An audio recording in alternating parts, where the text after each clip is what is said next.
अस्सलाम वालेकुम, hi and hello, welcome to the end sports pulse. खेलों की दुनिया में आप सबको खुशामदीद कहती हूँ। जी बचपन में एक नज्म सुनी थी कि 3 चूहे घर से निकले, तो वो 3 चूहे वापस घर पहुंचे या नहीं पहुंचे, लेकिन आज हमने देखा कि वो तो भाई पाकिस्तान क्रिकेट बोर्ड में पहुंच गए और प्रेस कॉन्फ्रेंस की। और वो 3 चूहे अकेले नहीं थे, उनके साथ एक काठ का उल्लू भी था।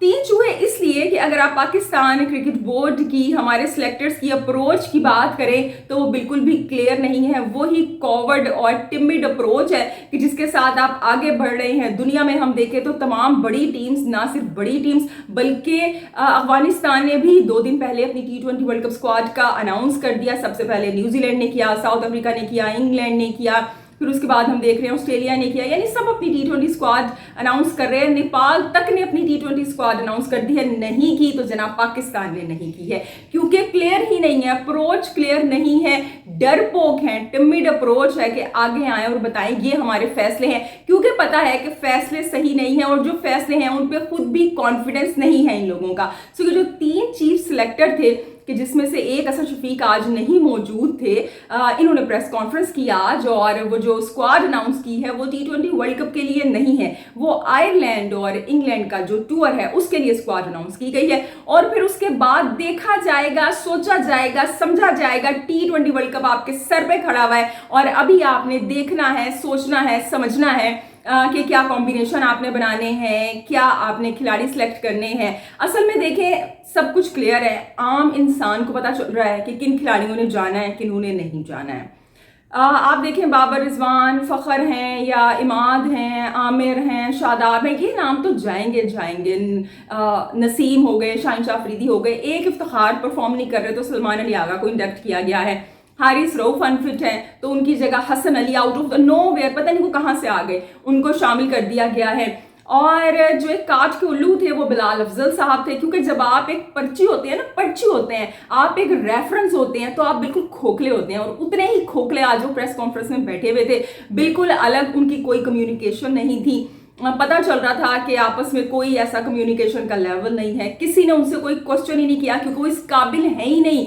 मैं ये नहीं कह रही कि वो बिल्कुल पढ़े लिखे नहीं है, नाकाबिल इंसान है, होंगे, अपनी फील्ड के होंगे, लेकिन यहाँ पे क्रिकेट की बात हो रही थी और क्रिकेट के अंदर आपको कोई सूझबूझ नहीं है। जबरदस्ती मोहसिन नकवी की कमर पे सवार होके आप आए हैं, वो जिस तरह वो दूसरों की कमर पे सवार होके आए हैं, तो फिर इसी तरह के काम होते हैं और इसी तरह की प्रेस कॉन्फ्रेंस हम देखते हैं। तो ये जो काज के उल्लू हैं उनको तो साइड पे लगा देते हैं, क्योंकि वो साइड पे ही बैठे हुए थे। बाकी अगर चीफ सिलेक्टर्स की बात करें तो वो भी ऐसे, वो लग रहा था कि नॉन सीरियस एटीट्यूड है, हंसी मजाक हो रहा है। एक वहाब थे जो जवाब दे रहे थे, क्योंकि उनको पता है भाई जिम्मेदारी उनकी है। छुपे हुए पोशीदा चीफ सिलेक्टर तो वही हैं आखिरकार, बाकी में तो एक तामझाम इकट्ठा किया गया है उनके साथ। और इसके अलावा अगर हम देखें, हम जर्नलिस्ट की बात करें तो जर्नलिस्ट ने मुझे बड़ा नाउमीद किया। 1-2 अगर आप सहाफियों को छोड़ दें, उनको निकाल के बाकी सब ने वही लगे बधे क्वेश्चन, कोई क्रिएटिविटी नहीं है। इतने क्वेश्चन है भाई, बार बार ये हमें कहा जा रहा है, हमारे सर पे ढोल पीटा जा रहा है कि भाई हमने न्यूजीलैंड की सीरीज में बड़ी रोटेशनल पॉलिसी की, नए खिलाड़ियों को हमने डेब्यू करवा दिया, इससे पहले ऐसा कभी नहीं हुआ। तो कौन से खिलाड़ियों को डेब्यू करवा दिया? इमाद वसीम नए हैं, आमिर नए हैं, किसको करवा दिया? इरफान नियाजी को करवाया। एक मैच खेलने के बाद वो बंदा अनफिट हो गया। आजम खान पहले के पहले अनफिट। उस्मान खान के डेब्यू की बात कर रहे हैं आप, तो वो कोई नया टैलेंट नहीं है, वो यूएई से खेल चुके, उसी बुनियाद पे आप उन्हें पीएसएल में लेके आए और पीएसएल की परफॉर्मेंस की बुनियाद पे आपने उन्हें डेब्यू करवाया। तो ये तो आपकी अपनी प्लानिंग का हिस्सा था, ये थोड़ी कि आपने उनका कोई टैलेंट चेक करने के लिए उनको डेब्यू करवा दिया। आपने तो इसलिए करवाया कि भाई ये एक्सपीरियंस है और परफॉर्म करेगा। तो कौन से ऐसे डेब्यू हो गए हैं? उसामा मीर वर्ल्ड कप में ट्रैवल करते रहे, जमान खान भी पहले मैच खेल चुके हैं। तो कौन से ऐसे रोटेशन पॉलिसी है जो आपने अडॉप्ट कर ली? बाबर रिजवान को बिठा दिया, रिजवान अनफिट होके 2 मैचेस नहीं खेले हैं। तो कौन से ऐसे आउट ऑफ द नोवेयर जाके वो डिसीजंस आपने कर लिए? और उसके बावजूद अगर आपने कर भी लिए तो सामने आपके कौन था? सामने आपकी न्यूजीलैंड की सी टीम थी, बच्चे आपको मार के चले गए और आप अभी तक मोहम्मद यूसुफ पे, तो मैं कहती हूँ भाई उन पे आफरीन है। इतना हिपोक्रेटिक इंसान मैंने इससे पहले कम से कम टीवी स्क्रीन पे नहीं को देखा होगा। उस बंदे के लिए कुछ गलत है ही नहीं, हर एक को वो ना रैप अप करना शुरू कर देगा हर चीज को। कम से कम जो वहाब रियाज है वो बंदा एक्सेप्ट तो करता है, कुछ बात तो करता है कि हाँ भाई वहाब रियाज ने कहा कि हाँ भाई हमने उस तरह की परफॉर्मेंस नहीं की न्यूजीलैंड की सीरीज में कि जिस तरह की करनी चाहिए थी। लेकिन मोहम्मद यूसुफ जो थे वो वही ABCDEFG वो लगे हुए थे वही कहानियां सुनाने के लिए।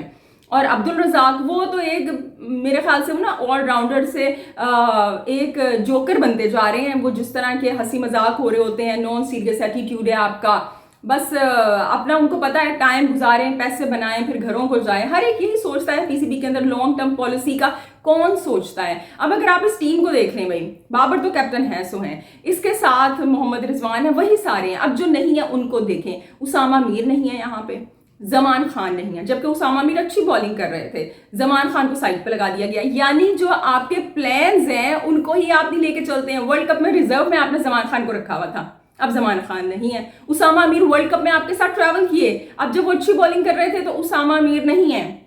अब जनाब जो है इब्रार अहमद उनको शामिल कर लिया गया, ठीक है भाई अच्छे हैं, वो एक मेरिट पे आते हैं, उनको तो पहले आ जाना चाहिए था। इसके अलावा हसन अली आ गए जी, किसका बैकअप बन के आए हैं? वो बैकअप बन के आए हैं जनाब हारिस रऊफ का। हारिस रऊफ की अपनी कोई फॉर्म नहीं है, पीसीबी को खुद ही उन पर ट्रस्ट नहीं है, क्योंकि उनकी जो फॉर्म है हम देख रहे थे, चाहे न्यूजीलैंड की सीरीज सबसे पहले तो ओडीआई वर्ल्ड कप, न्यूजीलैंड की सीरीज और फिर उसके बाद PSL, वो सफर कर रहे थे, स्ट्रगल कर रहे थे, तो उन पे खुद ही ट्रस्ट नहीं है, इसलिए जनाब हसन अली को लेके आ गए। हसन अली के बारे में क्वेश्चन हुआ तो मोहम्मद यूसुफ कहते हैं इससे पहले ना वो उनकी वर्ल्ड कप से बड़ी अच्छी परफॉर्मेंस थी। कौन सी अच्छी परफॉर्मेंस थी?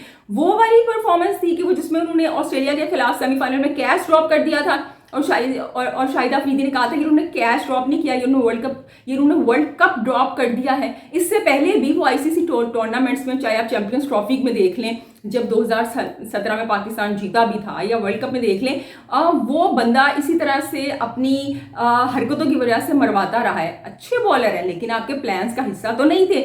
आप तो यहाँ पे मोहम्मद वसीम जूनियर के साथ जा रहे थे, आप तो यहाँ पे आमिर जमाल के साथ जा रहे थे। Out of the nowhere ये हसन अली कहाँ से आ गए भाई? और अगर आप फास्ट बॉलर्स की बात कर रहे हैं, फास्ट बॉलिंग ऑलराउंडर की बात कर रहे हैं, तो मोहम्मद वसीम जूनियर के, जिनको आप इतना अरसा लेके ट्रैवल करते रहे हैं, वो क्यों नहीं है जो कि इंडिया में खेले और अच्छी परफॉर्मेंस दी उन्होंने? इसके अलावा आमिर जमाल को क्यों नहीं रखा गया? जब आपने उसी घिसे पिटे नामों के साथ जाना है, उसी दोस्ती यारी के साथ जाना है, तो क्यों आपने पहले आमिर जमाल को अपनी पाइपलाइन में रखा? ठीक है वो T20 में उस तरह से परफॉर्म नहीं कर पाए, लेकिन भाई आगे जो आगे आयरलैंड और न्यूजीलैंड की सीरीज है, आप उन्हें चांस तो दो, आप तो खुद ही क्लियर नहीं हो। इस तरह तो अगर आपको अभी तक अभी आप आजमाना चाह रहे हो, आप ये देखें टीम के साथ कितना कोई गलत कर रहे हैं इन खिलाड़ियों के साथ, कि अब क्या होगा कि अब खिलाड़ियों को पता है कि अब वो आयरलैंड और इंग्लैंड के खिलाफ खेलेंगे, उस बेसिस पे उनकी सिलेक्शन होनी है। अब ये जो उस्मान खान हैं, ये इफ्तिखार हैं, ये आगा सलमान है, कि जिनकी जगह इतनी पक्की नहीं है अभी, ये क्या होंगे? ये कॉन्फिडेंट नहीं होंगे, ये अपने लिए खेलना शुरू कर देंगे, क्योंकि इनको पता है हम थोड़ा सा भी अगर यहाँ पे खुल के खेलेंगे, आउट हो गए तो मसले मसाइल हो जाएंगे यहाँ पे। यानी आपने खिलाड़ियों को भी पेंडुलम पे वो लटकाया हुआ है, क्योंकि आप खुद ही कॉन्फिडेंट नहीं हो।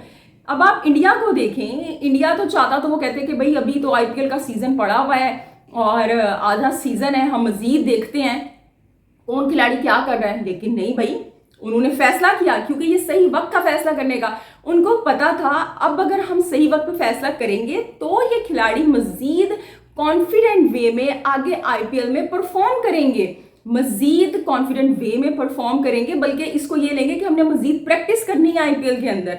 लेकिन यहाँ पे तो आप खुद भी हवा के अंदर और आपने खिलाड़ियों को भी हवा के अंदर रखा हुआ है। अब मुझे कोई ये बता दे कि साहबजादा फरहान और मोहम्मद हारिस क्यों नहीं है?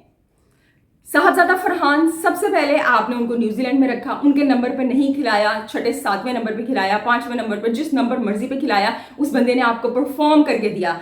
लेकिन अब आपने पहले उनको रिजर्व में रखा और अब उनको निकाल दिया है। मोहम्मद हारिस, जो कि पहले आप उनको अचानक से आपको इतने प्यारे लगना शुरू हो गए थे बाबर आजम को कि वो उन्होंने उनको वर्ल्ड कप खिला दिया, और अब जब आपको उनको उन प्लान्स को आगे लेके बढ़ना चाहिए था तो आपने उनको अचानक से निकाल दिया। अब नया नाम इरफानुल्लाह लेके आ गए। अब ऐसा क्यों हो रहा है मैं आपको बताती हूँ। बाबर आजम निहायत ही इनसिक्योर इंसान है, निहायत ही इनसिक्योर बैटर है, चाहे वो कैप्टन बन जाए, चाहे वो सारे मैचेस खेल लें, चाहे वो सेंचुरीज बना लें, उनके अंदर कॉन्फिडेंस नाम की चीज़ नहीं है। एक नंबर के इनसिक्योर हैं वो।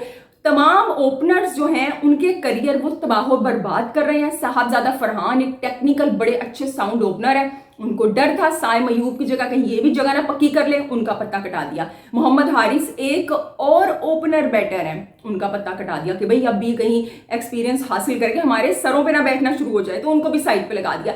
पाकिस्तानी टीम के लिए कोई सोचने के लिए तैयार नहीं है, चाहे आपका कैप्टन है, चाहे आपके सिलेक्टर्स हैं, चाहे आपका यहाँ पे पीसीबी का चीफ है, कोई भी यहाँ पे टीम के लिए नहीं सोच रहा। सबकी अपनी अपनी प्रायोरिटीज हैं और उसी चीज की ये जो स्क्वाड आई है ना, ये उसी चीज को आप देखें, वही चीज आपके सामने बयान कर रही है। मुझे अफसोस इस चीज का हो रहा है कि कितने नाअहल आप लोग हैं कि एक स्क्वाड नहीं आपसे अनाउंस की जा रही है। आप इस तरह कर सकते थे कि भाई ये हमारी T20 वर्ल्ड कप की स्क्वाड है और हारिस रऊफ / हसन अली कर देते, क्या हो जाता है, इफ्तिखार अहमद / सलमान आगा कर देते। लेकिन नहीं, आपने मजीद उन खिलाड़ियों को इम्तिहान में उतारना है। और अब ये आयरलैंड को देखिएगा, आयरलैंड की टीम के सामने भी बाबर आजम साहब ने भी खेलना है, यहाँ पे रिजवान ने भी खेलना है। भाई वर्ल्ड कप आपके सर के ऊपर है, कौन सी तैयारियां कर रहे हो, कौन से कॉम्बिनेशन देख रहे हो आप। पाकिस्तान क्रिकेट को ड्रामा बना के रखा हुआ है इन लोगों ने। जब भी हम ये हालात देखते हैं, यकीन जाने दिल खून के आंसू रो रहा होता है, खून खोल रहा होता है कि इतनी सैलरीज आप रिसीव कर रहे हैं, इतनी लेविश लाइफ आप इंजॉय कर रहे हैं और उसके ऊपर ये आपके कारनामे हैं। हार जाएंगे तो तुम जीतो या हारो, तुम्हें हमसे प्यार है। काहे का प्यार है भाई, ये 1970 की क्रिकेट है, आप अभी की क्रिकेट खेल रहे हैं। आपको आईसीसी के राइट्स के अंदर भी पैसे चाहिए, यूट्यूब के अंदर जो है वो भी पैसे चाहिए, आपको सारे अपने पैसों का तो आपको पता है, ठीक है, पता होना चाहिए। जब मुल्क की बात आए तो तुम जीतो या हारो, हमें तुमसे प्यार है, ऐसा नहीं है भाई। जॉब है, ये जॉब सही से नहीं करेंगे तो you have to answerable, you have to pay for it, ऐसा नहीं होगा। अब देखें, अब आयरलैंड से सीरीज है, उसके अंदर क्या कारनामे अंजाम दिए जाएंगे, आजम खान फिट हो पाएंगे या नहीं हो पाएंगे। वो का कोल्ड ट्रेनिंग जो की गई थी टीम की फिटनेस के लिए, सारे खिलाड़ी अपनी कमर पकड़ के बैठे हुए हैं क्योंकि आदि ही नहीं है, फिटनेस का वो लेवल ही नहीं है। यही क्वेश्चन जब जनाब उनसे हुआ, मोहसिन नकवी से, कि ये क्या काकूल ट्रेनिंग की वजह से हुआ है, तो उन्होंने तो कुरान पाक की आयतें ही पढ़ना शुरू कर दी कि इन्ना लिल्लाहि व इन्ना इलैहि राजिऊन, जबकि ये तो पीसीबी के जो हालात है ना उसके लिए पढ़ना चाहिए, उनको अपने जो हरकतें कर रहे हैं उसके लिए पढ़ना चाहिए कि बुराई जो है, जो परेशानी है दूर रहे। यानी कि आपने क्वेश्चन कैसे कर लिया भाई। और फिर वो अजहर महमूद आगे आए, उन्होंने कहा कि नहीं ये खिलाड़ी हैं और इस तरह की ट्रेनिंग से इनको कुछ नहीं होता, कोल्ड ट्रेनिंग से कुछ नहीं हुआ। तो भाई क्वेश्चन तो उठेंगे। गलत वक्त पे गलत फैसला किया था आपने, सिर्फ अपने बड़ों को खुश करने के लिए, सिर्फ अपने नंबर बनाने के लिए। आपने खिलाड़ियों को जनाब वो आप वो दौड़े लगवा रहे हैं, वो उस चीज़ के आदी ही नहीं है, इतनी आप उनको सख्त ट्रेनिंग करवा रहे हैं। भाई फिटनेस एक रजीम होती है, ऐसे 15-20 दिन में ये हासिल नहीं होती है। लेकिन बहरहाल भाई पाकिस्तान क्रिकेट है, सर्कस बोर्ड है, जोकर्स है सारे, जो मर्जी आप करें। तो जी ये टीम अनाउंस हुई है, स्क्वाड अनाउंस हुई है, मैंने कहा आप लोगों से कुछ बात करते हैं। सो जी अब तक के लिए इतना ही। अब आप लोग मुझे अपने फीडबैक से ज़रूर आगाह कीजिएगा कि आप लोग क्या समझते हैं, स्क्वाड से आप मुतमईन हैं। और सबसे बड़ी बात कि क्या आप नहीं समझते कि T20 वर्ल्ड कप की स्क्वाड अभी अनाउंस हो जानी चाहिए थी पाकिस्तान की, like others team. So do let me know. अपना ढेर सारा ख्याल रखिएगा, हंसते मुस्कुराते रहिएगा। IPL के मैच के बाद आपसे फिर से मुलाकात करेंगे। टिल देन अल्लाह निगहबान।